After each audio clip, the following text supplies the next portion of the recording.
Hello, hello, hello. Welcome to the Taz Effect, daily news in a way you didn't know you could use, with historical context and commentary. There is. you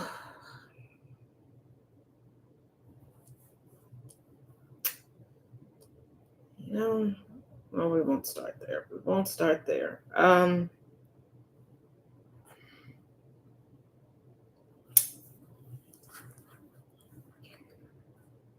Now, last week, we know that Pete Hegseth, the Secretary of Defense, and current president Donald John Trump Sr.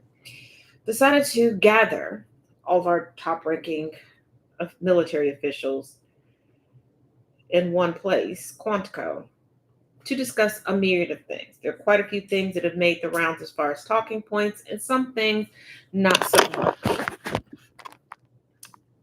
Um, Here's one such thing. Trump hinted at plans to cancel 2028 election while talking to generals. President Donald Trump's speech to hundreds of the U.S.'s top generals on Tuesday hinted at plans to cancel the 2028 election, according to Democratic Representative Dan Goldman of New York.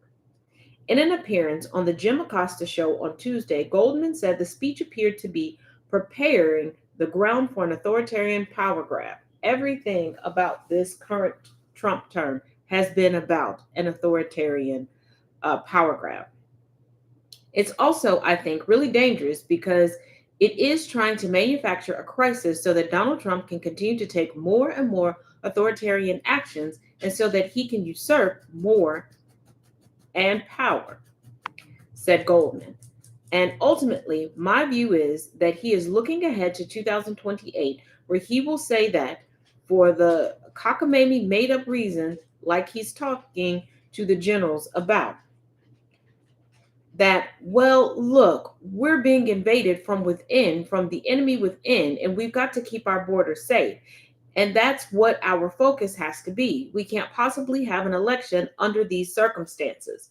If you recall, Trump was talking to Zelensky and was like, oh, while you're at war, you don't have elections.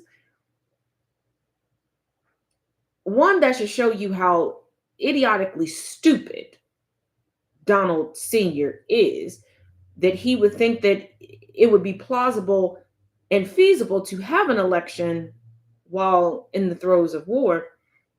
But you could tell that his few little semi-workable smarticle particles start to cling and clack up against one another. He wants to create turmoil so that, just like BB from Philly over in Israel, he won't ever have to face accountability. He won't face the consequences for the multitude of crimes he has committed over the years. There are still prosecutions waiting on him. There's still sentencings waiting on him.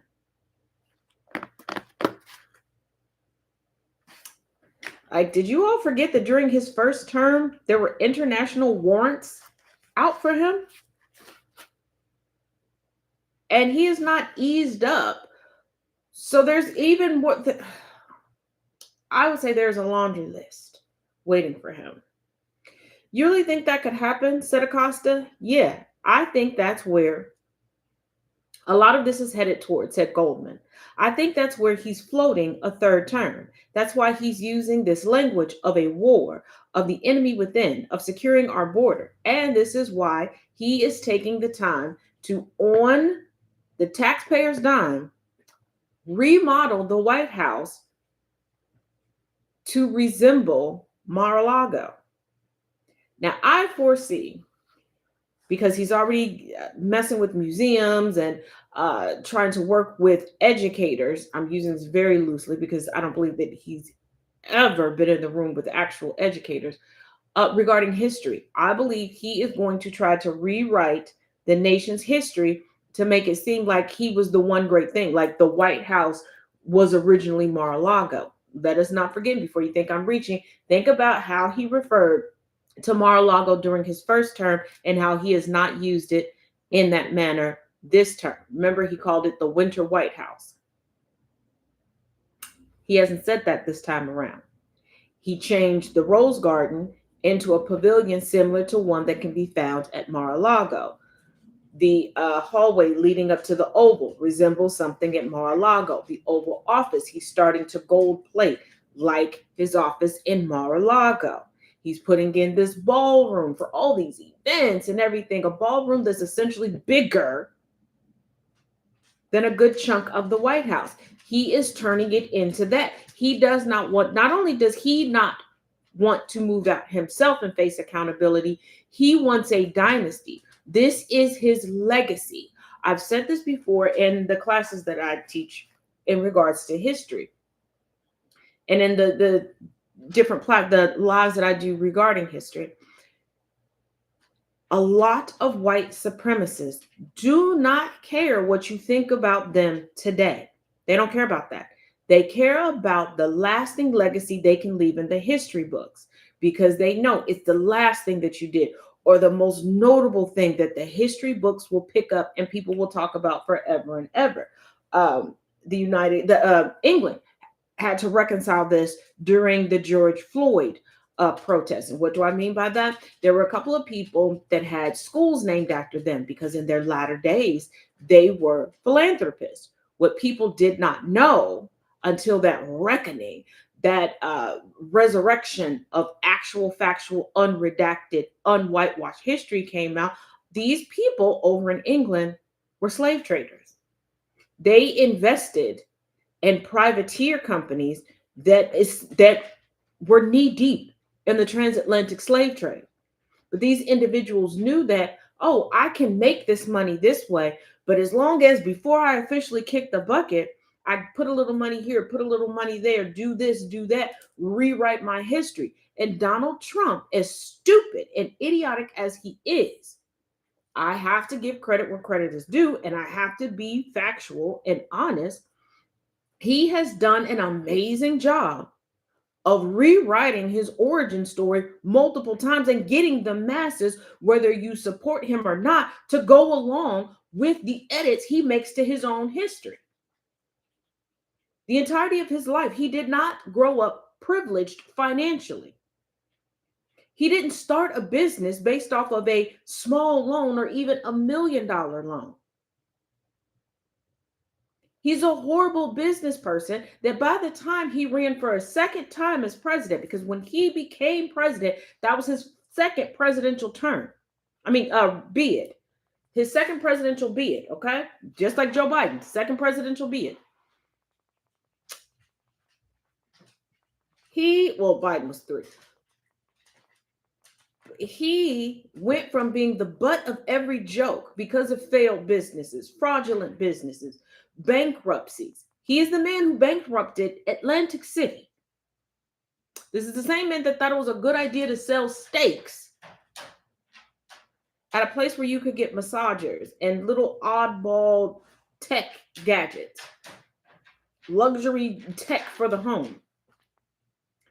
And he keeps doing that, and people buy into it. Even those that don't support him use his talking points regarding his life and his origin story to discuss him. So it is plausible. He is an impeccable marketer. He is great at branding. If he would have realized that and accepted it instead of trying to chase his father's legacy and try to outdo his father, especially after his father passed away, we wouldn't have him as a president, and he actually wouldn't need to be an unscrupulous piece of shit businessman. He does actually have a talent in branding.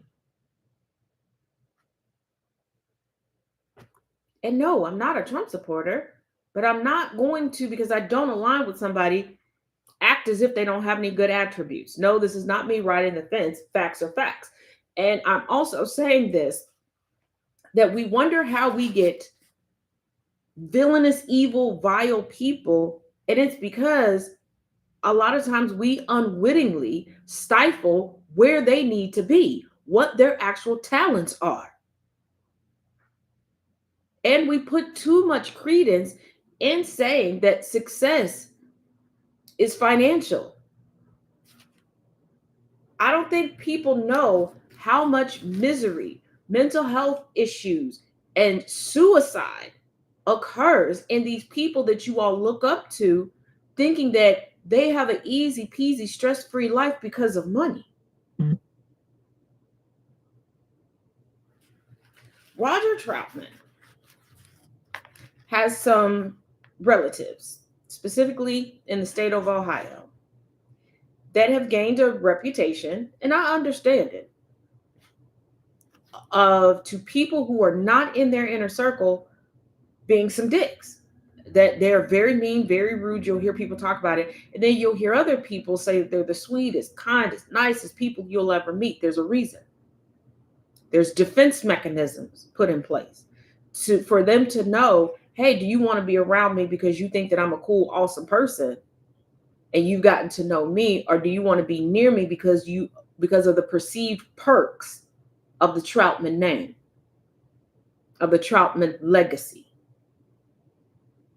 Same with Dave Parker's family. You'll run into some family members that right off the bat, you're like, oh, they're so sweet. And the other ones are very standoffish because they don't know why you want to be in their sphere.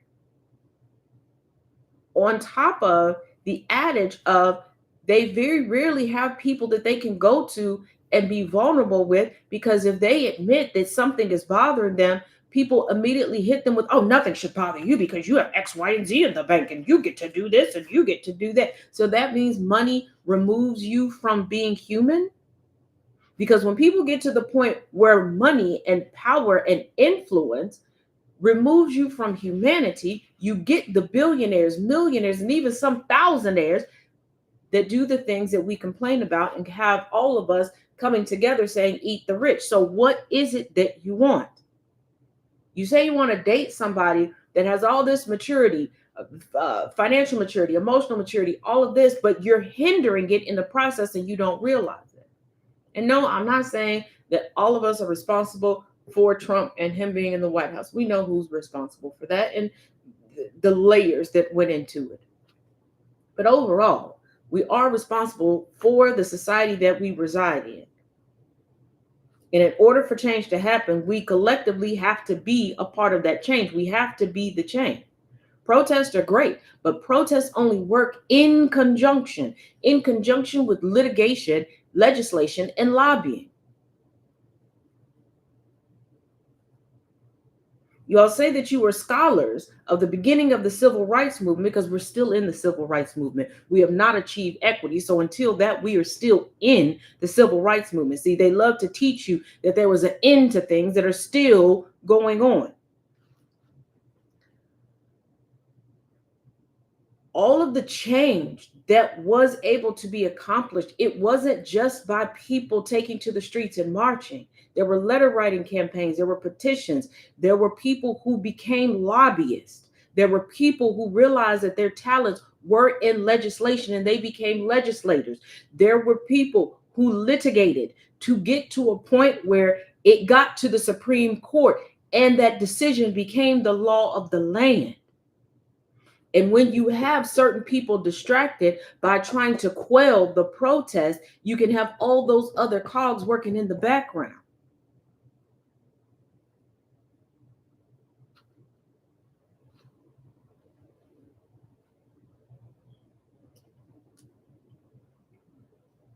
But everybody wants one quick fix. They want one thing that can happen within a scheduled amount of time, as if activism is a 9 to 5, or as if activism is going to make you notable and make you wealthy. It doesn't.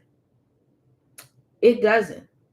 Those that had the greatest impact and the greatest influence and that paved the path to the greatest amount of success in regards to civil rights, you don't know their names, you don't know their faces. Some of them you're beginning to learn about because more educators and historians are getting larger platforms due to social media to be able to teach and enlighten the masses more.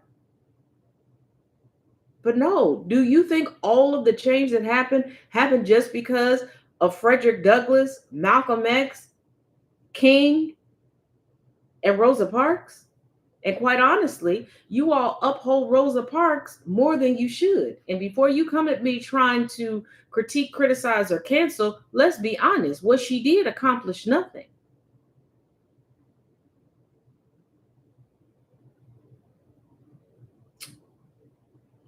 The boycott accomplished nothing. It was a great distraction. It was a unifying force. But the change came through the court case that was heralded by a 15-year-old Claudette Colvin. There were adults that dropped out of the case, but Claudette stayed the course with a few other people.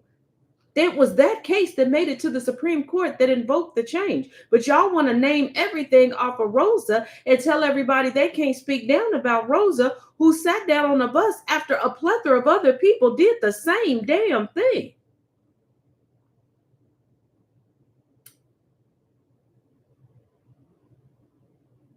See, if we're going to get change, we need to glorify and uplift the correct people. We say every day, oh, we're platforming the wrong people. We're making the wrong people famous. You've been doing that. Social media didn't start these things. You got all these things named after Rosa Parks. Claudette Colvin is still walking around. And she's the true history, and she was the one that brought the change. And that's who we can learn from today to get things done. It's not always the adults,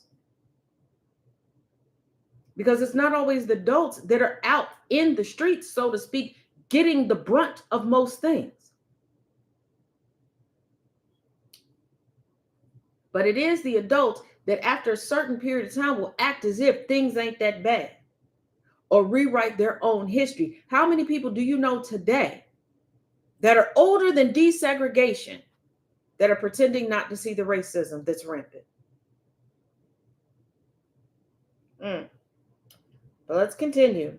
Ben & Jerry's co-founder using a chainsaw destroys Pentagon model with Republican Army colonel. While President Donald Trump told hundreds of U.S. generals and admirals on Tuesday that the military should use U.S. cities as training grounds for soldiers, Ben Cohen, co-founder of Ben & Jerry's Ice Cream, presented his fictitious Department of Pentagon Express, dope, a play on Elon Musk's Doge, at a press conference near the U.S. Capitol building. As reported by ABC News reporter Beatrice Peterson, who shared the video, Cohen took a chainsaw to a model of the Pentagon, and when the blade cut through the model, paper money flew out.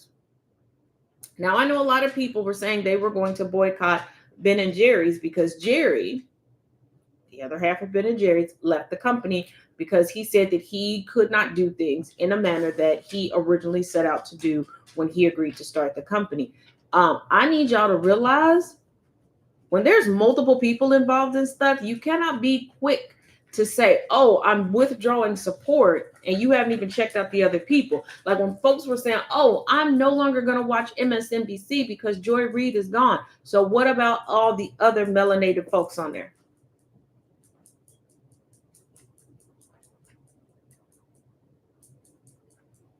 I know y'all tend to focus on the handful of white folks on MSNBC, but do you know there's a whole lot more melanated folks, a whole lot more folks that happen to have been marginalized and come from communities that have been marginalized on MSNBC that actually speak up and challenge things? Support their shows. Support them on social media.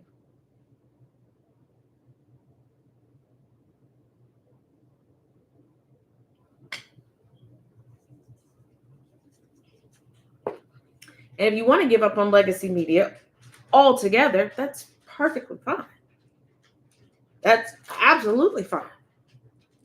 But I'm saying you cannot criticize the other side when essentially you're doing the same thing. And especially at a time where our economy is shrinking, Let's be more mindful, strategic, and targeted with our boycotts. If we're just willy nilly boycotting places and things, especially with no plan and no time frames, what are we doing? What are we doing?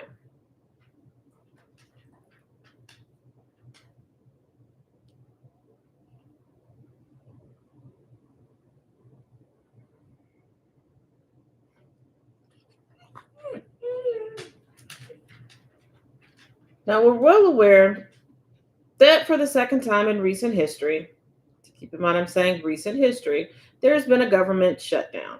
The last government shutdown we had, you guessed it, was under the first Trump presidency. I'm sensing a trend here. Everybody's complaining about this, and they're always like, the Democrats are doing it. If the Democrats were so gung ho about shutting down the government, how come we didn't have a government shutdown when we had a Democratic president?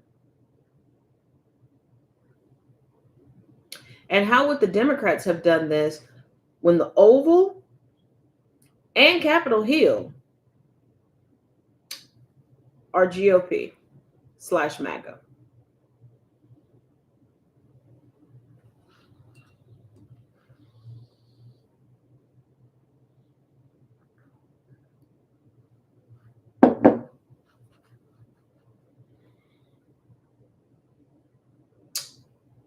That's like saying you hosted a game night and one of your guests came through and changed all of your house rules.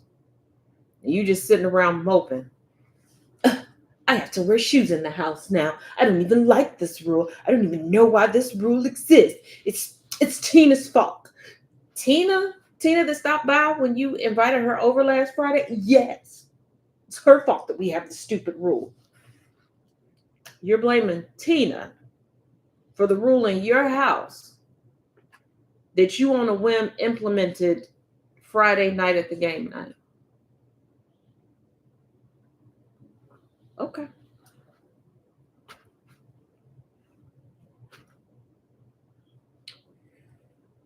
But government shutdown threatens food aid program relied on by millions of families. Not only that, I want y'all to realize we've already had a drastic decrease in employment, a drastic decrease in job development. Countries do not want to mess with the United States for good reason right now. Education is being attacked, so the jobs that do need to be filled more than likely will not be filled by U.S. residents. Immigrants don't want to come here because look at the propaganda porn that they're putting together coming out of Chicago right now, where they are creating the illusion of a war zone and putting residents through war zone type situations for the sake of being able to excuse their Gestapo. And countries and companies that are like, okay, we need to keep the ball rolling. We don't have enough time to build a factory in another country. Yeah, we'll pay to get immigrants to come over here. Now Trump is like, oh, HB1 visas, $100,000 a pop, which will either deter people from sponsoring people coming in or place people being brought in into a new wave of chattel slavery. Because if you're going to pay $100,000 to somebody, it behooves you to just create more company towns and not pay them a wage and not let them out of their indentured servitude at this point until you feel like you've recouped not only the $100,000 that you spent, but the profits that you believe should be attached to that $100,000. And all of this would be arbitrary depending upon who's sitting at the helm of that company. So it very well could be eventually written into law that if you came over at 30 or 40, oh, that's not enough time until you retired or kicked the bucket. Now your children need to pick up the slack for that. And oh, well, interest rate, cost of living, the value of a dollar is different. So now that person's child needs to continue to pay off that debt. Sound familiar? Because I need y'all to realize that chattel slavery didn't just happen overnight. Nothing happens overnight. It is a slippery slope. It starts off with a little snowball, that's allowed to roll down and accumulate down the hill. And for food banks, community kitchens, all this stuff, where are people going to get the extra to be able to donate? A food aid program that helps more than 6 million low income mothers and young children will run out of federal money within 2 weeks unless the government shutdown ends, forcing states to use their own money to keep it afloat or risk it shutting down, experts say. Real quick. Can we get over this only helping children and their mothers? There are fathers out here that need assistance. Their entire nuclear families, two parents, whether two men, two women, two non-binary, a man and a woman, whatever. But we have to stop with breaking things down by gender as if one, men or male presenting individuals are disposable to society, because it gives us the mind frame and the emotional immaturity that we're dealing with now. You cannot keep saying, well, I choose the bear, I choose the bear, when we're creating this scenario societally. And you cannot say you want a sensitive, mature man, but you make fun of little boys and teenagers for trying to hone into their emotions and properly regulate them. You swoon over Chris Brown, but you want to call a young man gay that wants to take a dance class. But you're amazed at those that teach themselves the same thing that they could have learned quicker in a dance class. You love to see little boys flipping all over each other at competitions, but if they go to gymnastics, they're gay. Like, I need y'all to make up your fucking minds.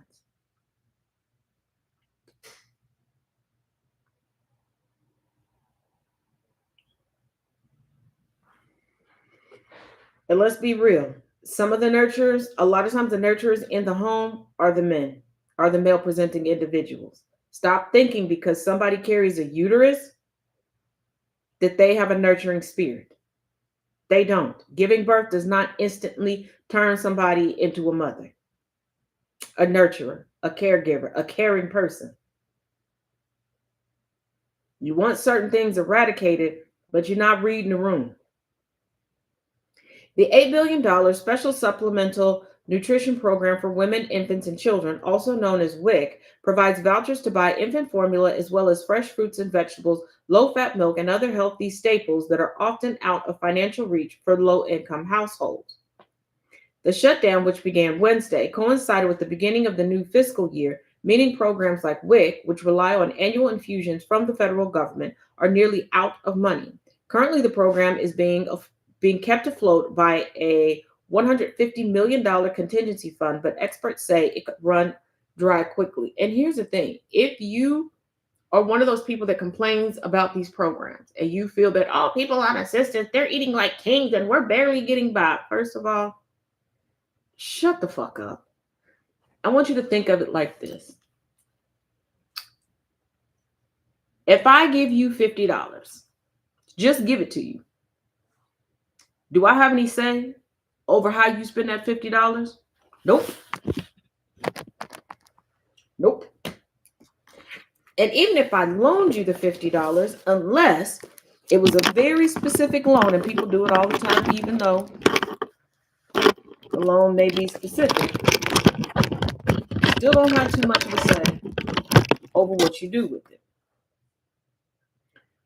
If you decide to split it up and try to get as many meals out of it as you want to, or if you go and splurge and get one meal, that's your business. Why do you think it's different when it comes to supplemental food assistance?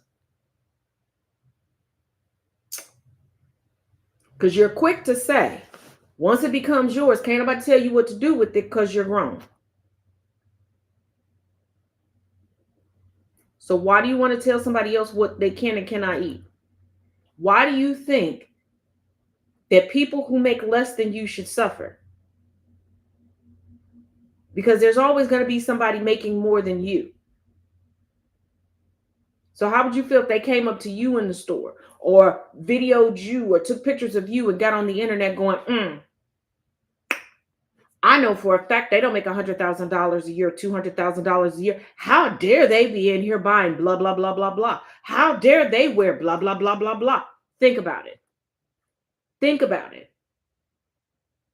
For every one person that you feel you're doing better than, there's 10 people who feel they're doing better than you.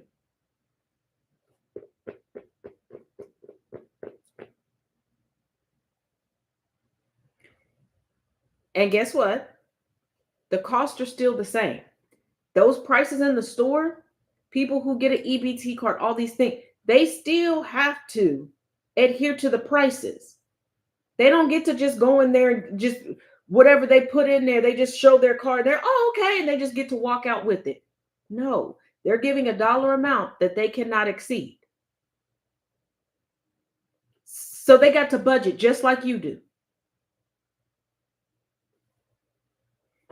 And with WIC, as somebody who was once a recipient of WIC, it's not even monetary. It's literally down to you can have a half a gallon of this, a full gallon of this. You can have so many per this time period. That's it. And it's not always the best of the best or the tastiest of the tasty. They give you more options now, working with families that utilize it now. But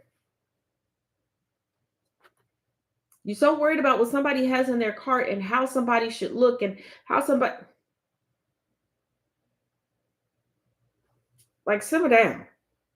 Like, really simmer down. Y'all really have to stop trying to assess what somebody has by how they look. There are people right now that every bit of their wardrobe comes from a Five Below, a Family Dollar, a Dollar Tree, a Dollar General, all of these things. They are just creative enough or have a good enough fashion sense that they can put it on and it looks like $1 million. My mama taught me a long time ago, it's not how much you pay for something, it's how you wear it.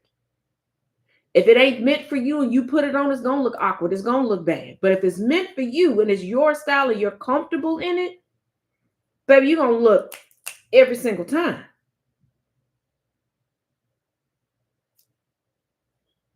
Because a lot of people assume a whole bunch of folks walking around them they spending way more money than they are.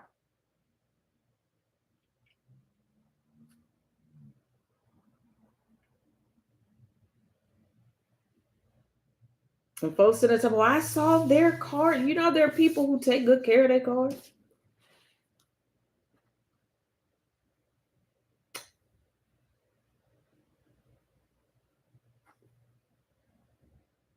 Nine times out of 10, the people whose stuff looks like shit are the wealthier people because they can break it in 5 minutes, go replace it.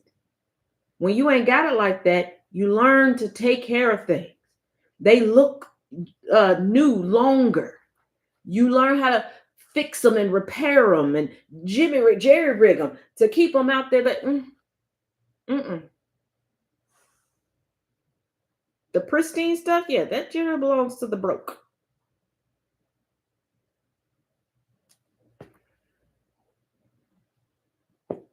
Now, hold on. There are, okay. Now for this one, oh boy. Open it up with your ears. Need y'all to pay attention and listen to this. No, it is not AI generated. Yes, it is 100% real. Also, yes, we're in a fucked up place. I can't even say we're in the bad place. We're in the fucked up place.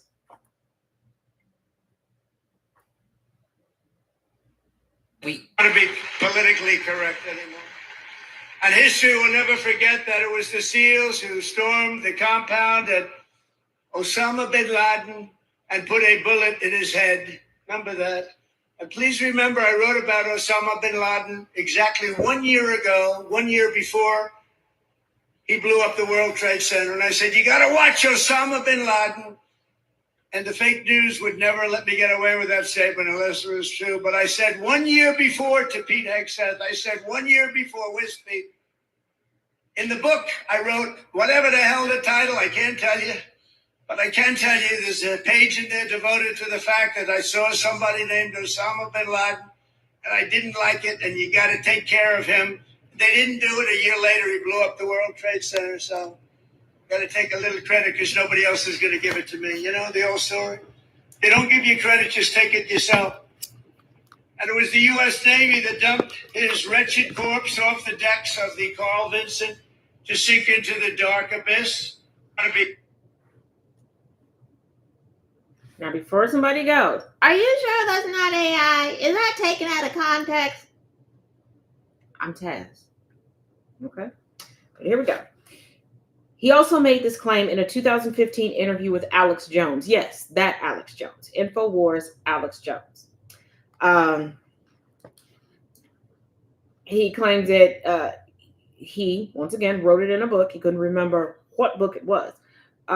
In the book that he referenced, we'll try to reference, it makes a single reference. He has one book that makes a single reference to bin Laden. And basically it said, one day we're told about a shadowy figure with no fixed address named Osama bin Laden, and he is public enemy number one. And U.S. jet fighters lay waste to his camp in Afghanistan.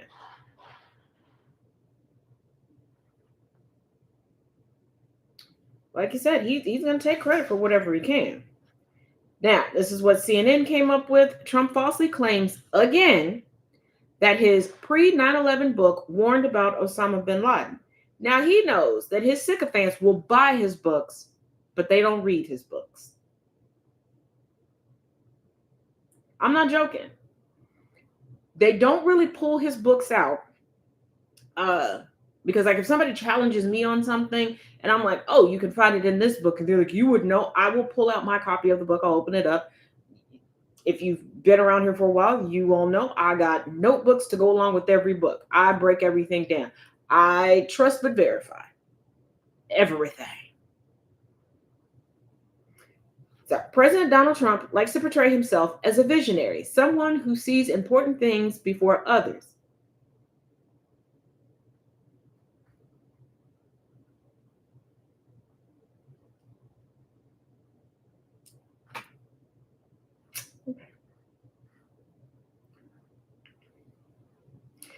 Trump has been claiming for the last decade that in a book he published the year before the terrorist attacks of September 11, 2001, he warned the authorities that they needed to deal with Osama bin Laden.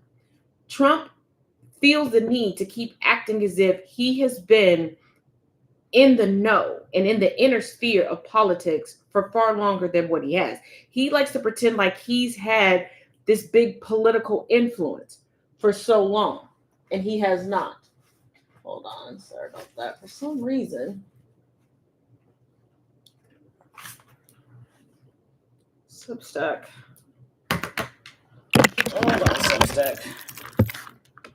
I'm gonna switch chargers because I don't know why. There we go. There we go. Okay. But he likes to act as if he's had this, he's been like this big political powerhouse. Nobody has ever taken Trump truly seriously in his life. Trump's claim is false. His 2000 book contained no warning at all about bin Laden. His tale about the book's non-existent warning was conclusively debunked in 2015. CNN published another debunking when he revived the tale in 2019. He really thinks that if he just waits a couple years, he can lie. But the president repeated it once again on Sunday to a crowd of sailors celebrating the 250th birthday of the U.S. Navy. Oh, you weren't going to get a big parade for that? Why? Why not? I wonder why. Not gonna compete with the one on the other side of the globe. This time, Trump delivered the phony narrative after saying history wouldn't forget how it was Navy SEALs who killed bin Laden.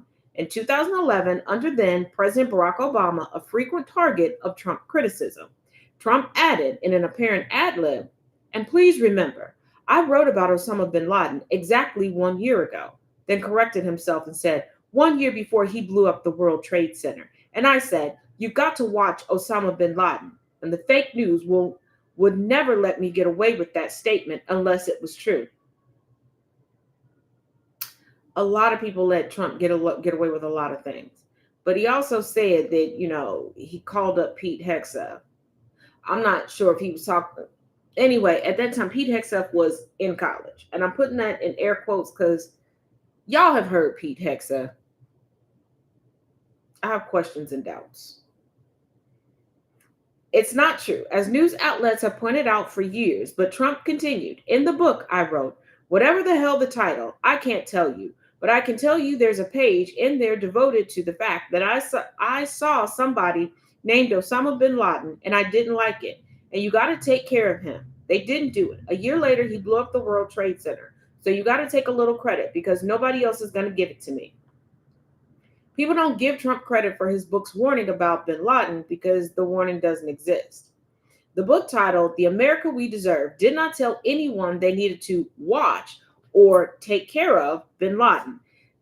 That wouldn't have been particularly prescient advice even if Trump had offered it in January 2000. Bin Laden was already a well-known threat to Americans at the time, but the book simply did not offer it. And here's the thing.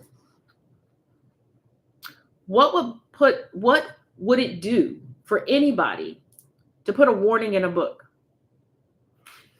It's no different than when people go, oh, I got this inside information. I got this inside track. I'm going to blow the whistle off of this. And they only put it on social media. Like, I know there were some people that were all hyped about the guy that said that he had Mike Johnson's grinder information. So, about Mike Johnson, first of all, didn't tag Mike Johnson. This is why I haven't spoken about it, but I'm going to speak about it now because I'm going to show you how ridiculous things are. Didn't tag Mike Johnson. It's on one social media platform. And why threaten it? Why threaten it publicly? Like intimidation tactics to send him a letter, send him an email going, hey, and put like some information that only you and him would know regarding his grinder profile. And now the guy's like, well, help me pay for legal representation. Well, I don't have the information anymore. I sent it to these people. So you gave up what would have essentially kept you safe if this is such blockbuster information to not even use it for the sake of what you were trying to invoke. Getting someone sworn in so that we could get the Epstein files released. Right. Why wouldn't you just do it? Because if you're trying to intimidate somebody, one, just doing it does nothing. Like it goes against it. It just exposes them. And it's like, we already know.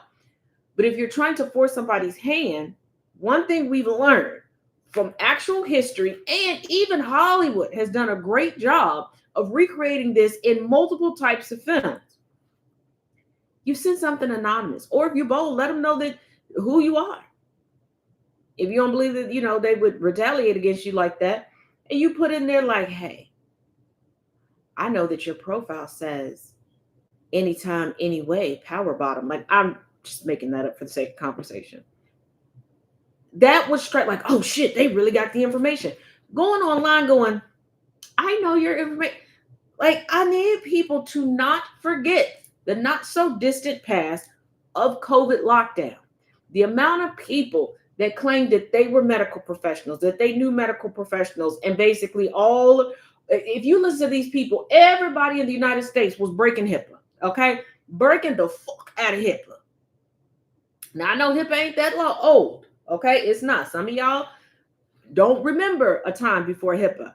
I do. When HIPAA first came about, I was still working in healthcare. I was a part of the first training courses of HIPAA and how in-depth we had to learn about it. And people focus on one aspect of HIPAA, but it's way more vast than what you think and what you know. But I'm like, they said that they knew people at the Pentagon, had inside tracks here, and were saying this and said that. Come on. People get on the internet all day, every day and lie, just like people wake up, let their feet barely touch the ground and start lying.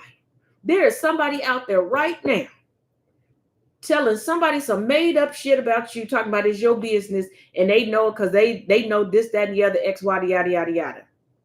Knowing they ain't spoke to you since they were looking at you going, goo, goo, gaga. The only thing they know about you maybe is your first name and maybe who one relative is. Maybe. And that's a hard, strong maybe.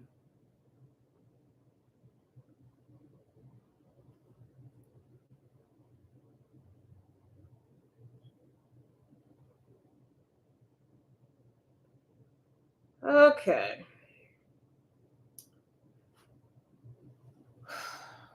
Now everybody thinks that it's not everybody.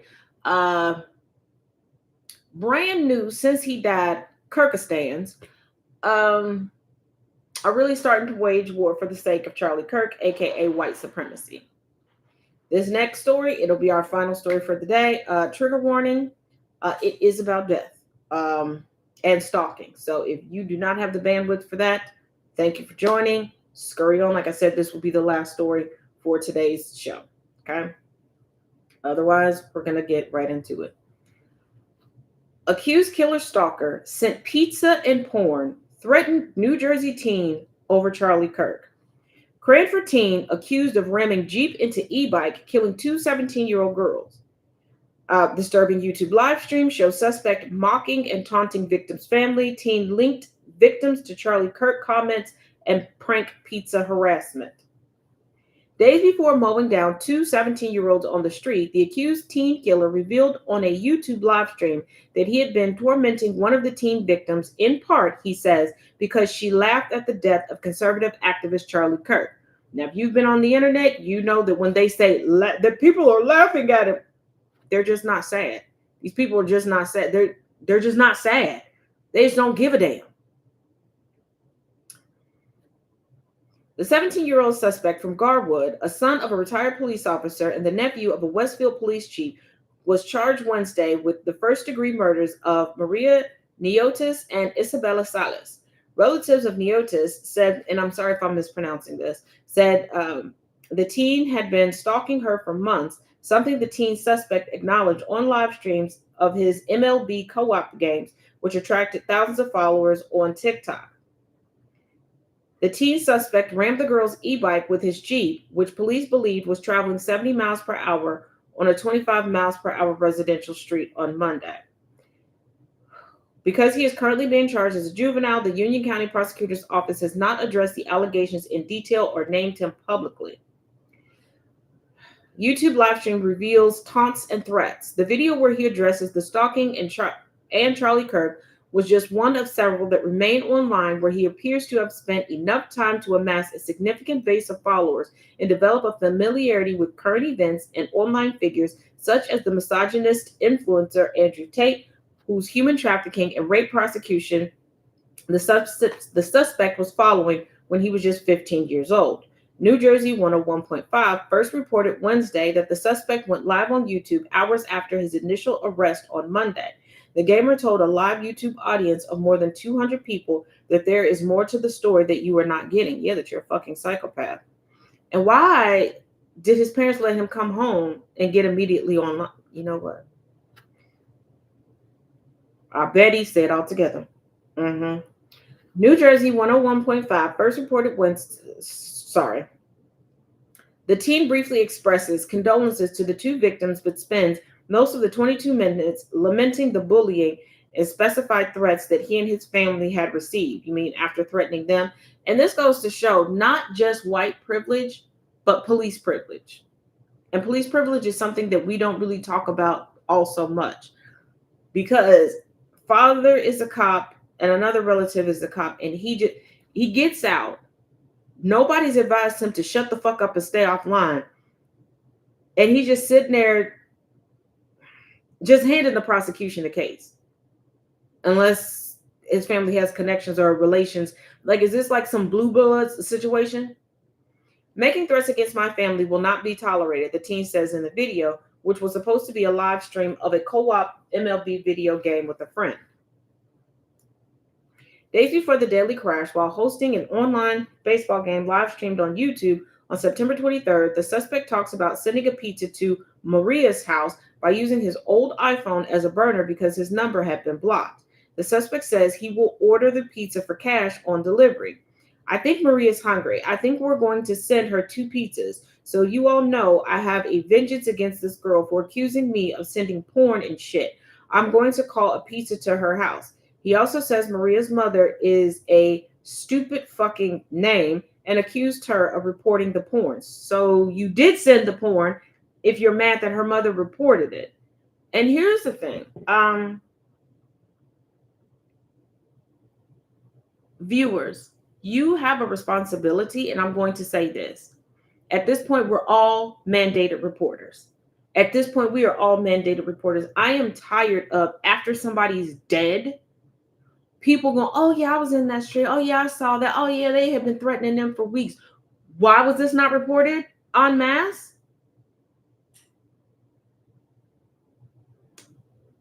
And who was in his ear telling him that he bore no responsibility for his actions?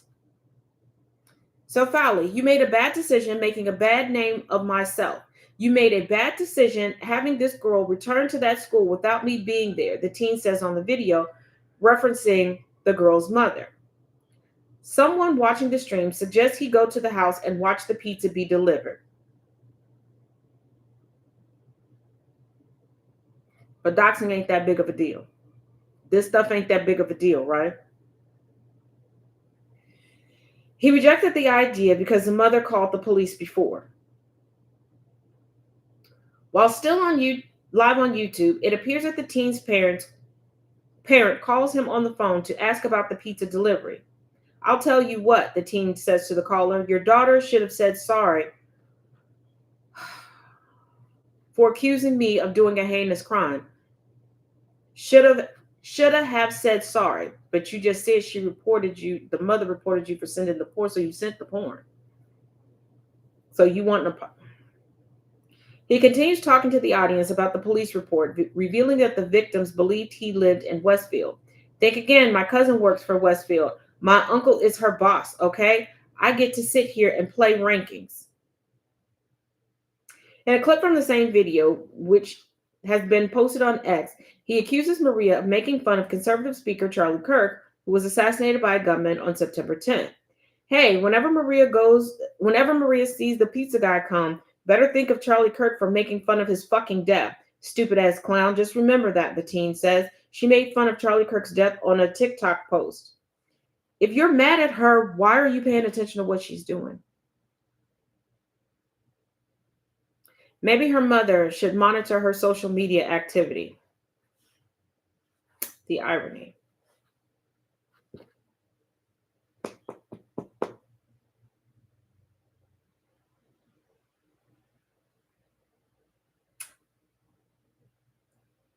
Where we are now, some of y'all may not like me saying this, but I'm going to say it anyway. I don't give a damn. Is a result of generations of, oh, that's just who they are. And now we're stuck with just who they are. As always, thank you for joining me here for the Taz Effect. I will see you all tomorrow, same time, same place. Please check out the links in my bio. There is new merch out. And there's new information out. If you enjoy history content, you can subscribe for the paid content on TikTok and on Substack. It goes way more in depth than the surface level videos.